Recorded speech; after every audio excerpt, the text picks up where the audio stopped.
La connaissance de chaque cellule du corps, ce qu'on retrouve dans le yoga, où on nous dit de prendre conscience de chaque cellule, de connaître, de rentrer au plus profond de soi, ce qu'on rejoint aussi dans le sport, parce qu'à ce moment-là, chaque cellule du corps devient vivante et nous amène vers autre chose. Donc pour moi, il n'y aurait pas que dans l'oubli du corps, il y aurait aussi dans la connaissance et dans l'approfondissement du corps, on pourrait aller vers l'éveil. Oui, en effet, moi j'ai fait un peu de méditation indienne, il fallait se concentrer sur des parties du corps, d'aimer ces parties du corps, et c'est vraiment une expérience très intéressante, très agréable aussi. On se sent mieux après, effectivement. Et c'est vrai que moi j'ai tendance à y croire, alors je ne suis pas très spécialiste dans ce domaine, mais que, comme tu dis très bien, le fait de méditer, de penser à une partie du corps, ça va lui faire du bien, d'aimer cette cellule, même à chacune de nos cellules.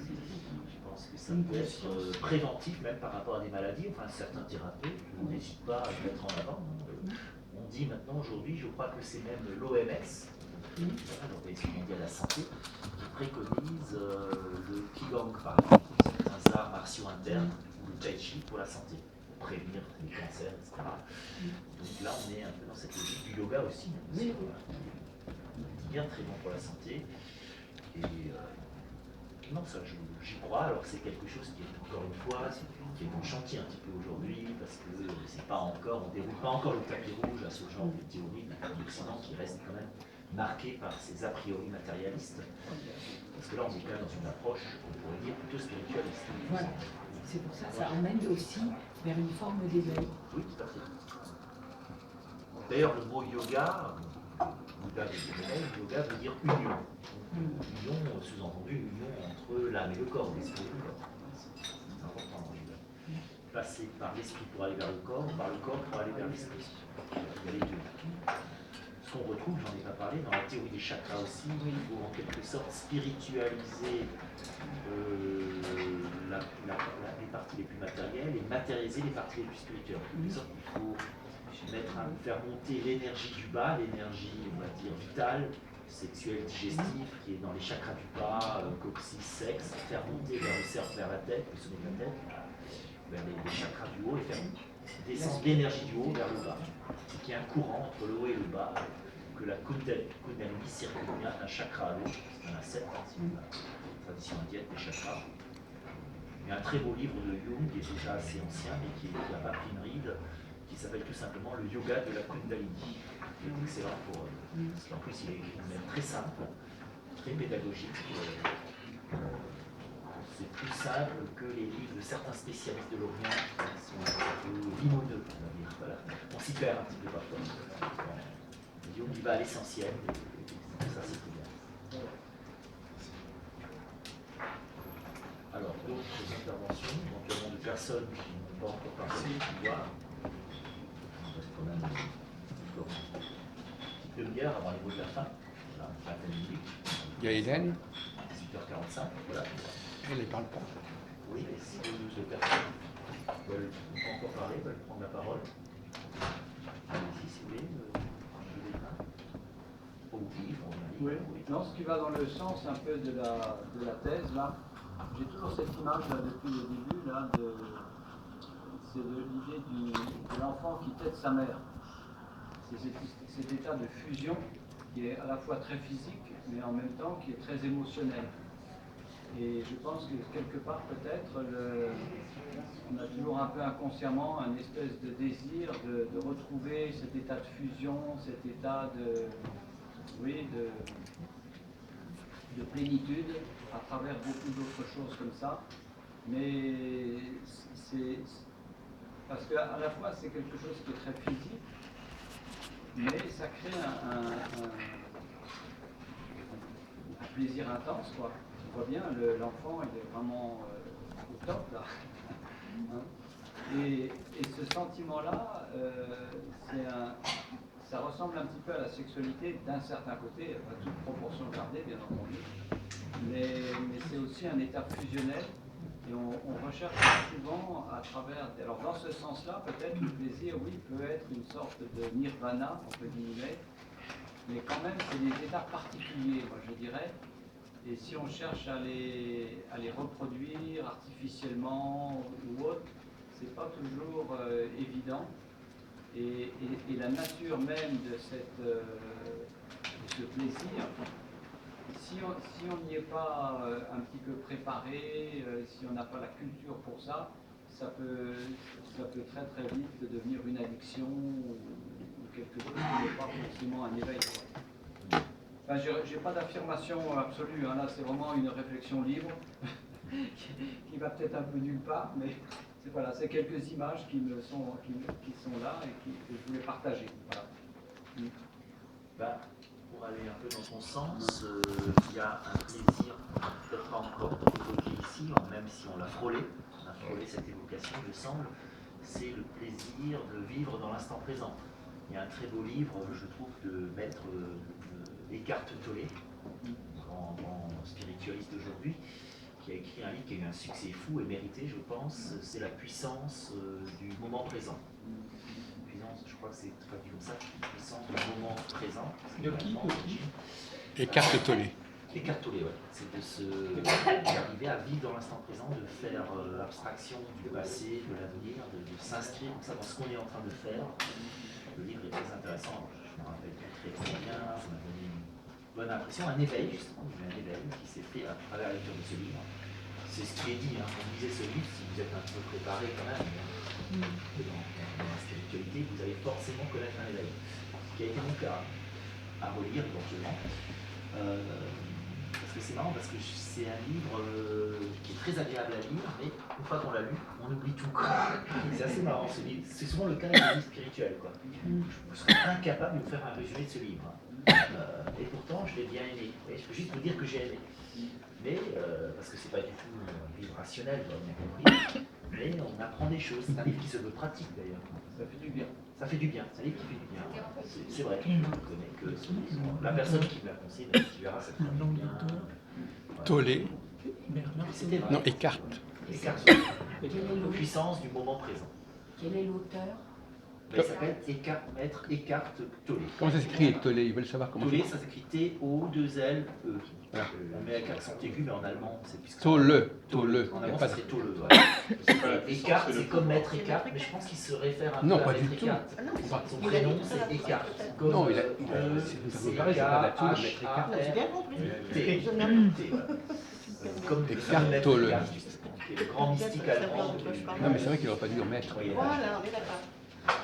Oui, à mon avis, c'est fait exprès. C'est un nom de star, quelque part. Enfin, Eckhart.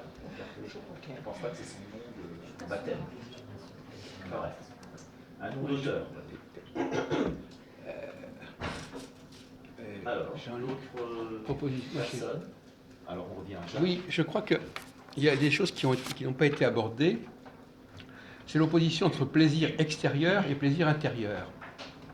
C'est-à-dire, les plaisirs qui nous viennent de l'extérieur, qui sont apportés par autrui, ou par des objets extérieurs, et les plaisirs qui naissent en nous. Et d'ailleurs, il y a aussi un mot qui n'a pas été employé, qui aurait pu employer, qui vaut ce qu'il vaut, c'est le mot bonheur. Les bonheurs, le bonheur, les bonheurs qu'on s'accorde, les petits bonheurs, etc. En tout cas, ce qui me paraît important, notamment dans le domaine de la sexualité, mais enfin pas actuellement, c'est de distinguer ce qui est généré par l'apport extérieur, ou même le rôle du partenaire éventuellement. C'est un sujet un peu délicat, mais enfin, puisqu'on est dans le domaine du tantrisme, est-ce que le vrai plaisir, c'est quelque chose qui ne doit pas naître en soi-même, en nous-mêmes, et non pas qui serait provoqué par autrui? Parce que si on dépend uniquement des plaisirs qu'autrui nous apporte, ou que les objets nous apportent, ça fait problème quand même. Donc, j'ai l'impression qu'on n'a pas abordé cette question de l'origine du plaisir. Il vaudrait mieux, je pense, qu'au niveau spirituel, parler plutôt de la recherche du plaisir qui vient de l'intérieur et non pas de l'extérieur. Oh, tu as raison, c'est vrai que c'est un aspect qui a été, c'est bien que tu en parles justement, c'est peut-être ce qui aurait manqué si tu n'en avais pas parlé. Oui. Je ne vais pas trop développer, je ne vais pas développer dans mon approche, effectivement, j'y ai pensé après coup. Effectivement, parce qu'en relisant justement mon chapitre sur le tantrisme, j'en parle dans mon livre, on n'en a pas parlé là. Ah. Voilà.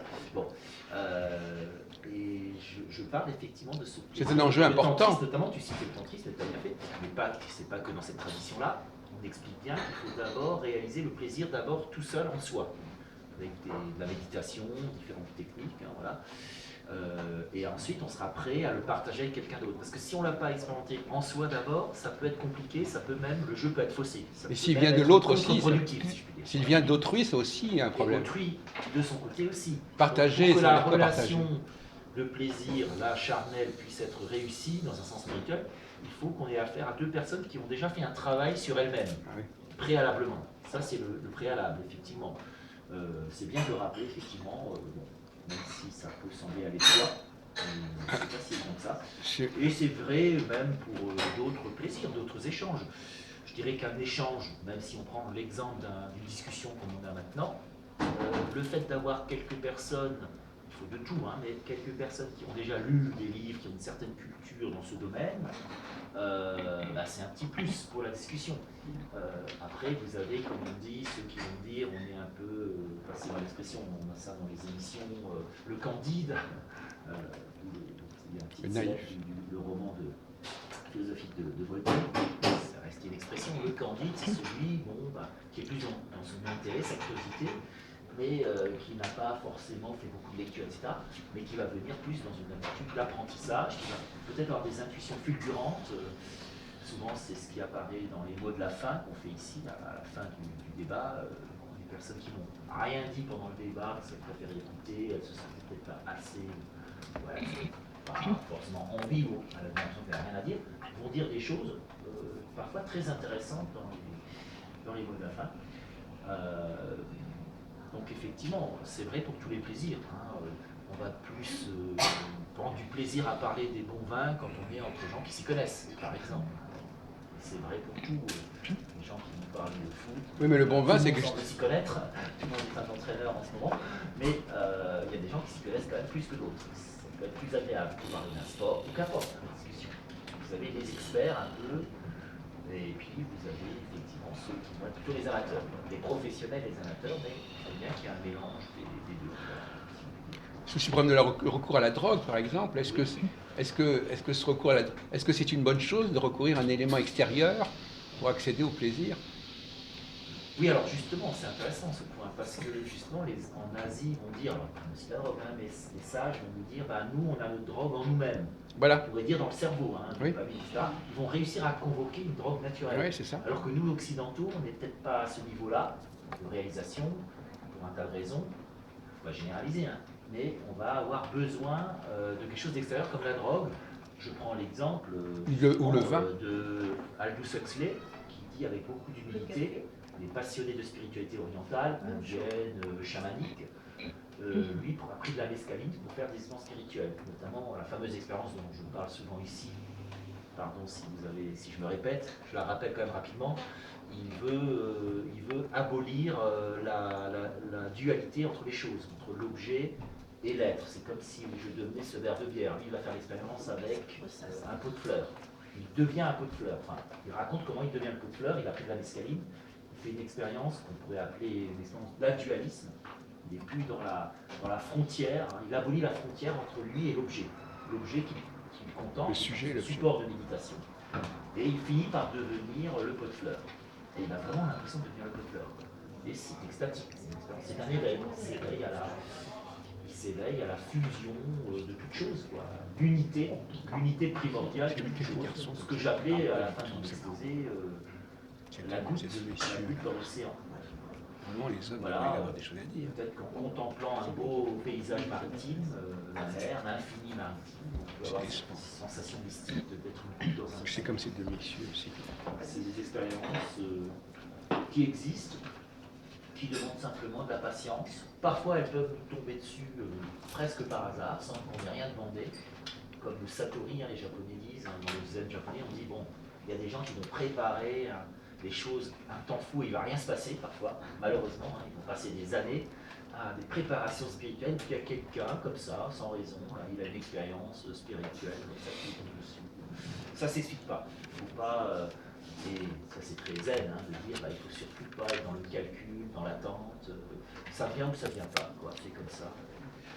On peut très bien vivre sans, c'est mieux si on traverse des choses comme ça, mais il n'y a pas de technique, il y a des techniques bien sûr, mais les techniques sont limitées, elles ne peuvent pas tout faire, elles ne font pas de miracle. Alors, il reste quelques minutes, s'il y a des personnes qui n'ont pas encore pris la parole, qui ont envie, je tourne vers.